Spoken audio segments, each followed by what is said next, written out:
Remember, the Trudeau government is under fire for felicitating a Nazi war veteran. And earlier today, Trudeau in fact has gone on to say that this is deeply embarrassing to the Parliament of Canada and by extension to all Canadians, and it is extremely upsetting that this episode in fact happened. So after praising and felicitating a Nazi veteran, as I pointed out, the Trudeau government did face a lot of criticism, not just domestically but internationally as well. And now the word that's coming in from Trudeau is that this is extremely embarrassing. It's upsetting that this episode even happened. Let's listen in to what he had to say. Obviously, it's extremely upsetting that this happened. The speaker has acknowledged his mistake and has apologized. But this is something that is deeply embarrassing to the Parliament of Canada and by extension to all Canadians. I think particularly of Jewish MPs and all members of the Jewish community across the country who are commemorating Yom Kippur today.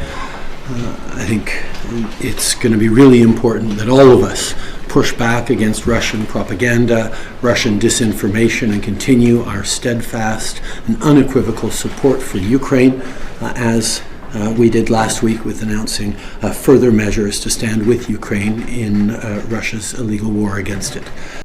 So that's the word that's coming in from the Canadian Prime Minister Justin Trudeau. And look at the U-turn that Canada is now using. First, they felicitate a Nazi war veteran, and now the Trudeau government, who was under fire, as I pointed out, they faced a lot of flack and criticism, not just from the domestic opposition but internationally as well. Now Trudeau in fact has come out and said that this is extremely embarrassing. It's very upsetting. It's not just upsetting for Canada as a country but by extension to Canadians as well. So after facing a lot of flack, the Trudeau government realizing what really happened in their parliament, they've gone on to say, and I'm quoting from what Trudeau has said, that this is extremely upsetting that this happened. This is deeply embarrassing to the Parliament of Canada and by extension all Canadians as well. As I've been pointing out, that it's not just the relations between India and Canada which have been in the news, but kind of episodes that have been happening on Canadian soil itself, and one of them was of this Nazi war veteran in fact being felicitated. Let's in fact now bring in our colleague Siddhant, who's been keeping a close eye on all these developments. Siddhant, as I pointed out, it's not looking like a good few days as far as Justin Trudeau is concerned. One, he has a lot of pressure to put out any sort of credible proof or evidence against the allegations that he's made against India. That aside, on what's happening on his own parliament, on his own soil, and look at the kind of U-turn, is there no sense of protocol or vetting to try and understand what happens in their parliament? You're absolutely right.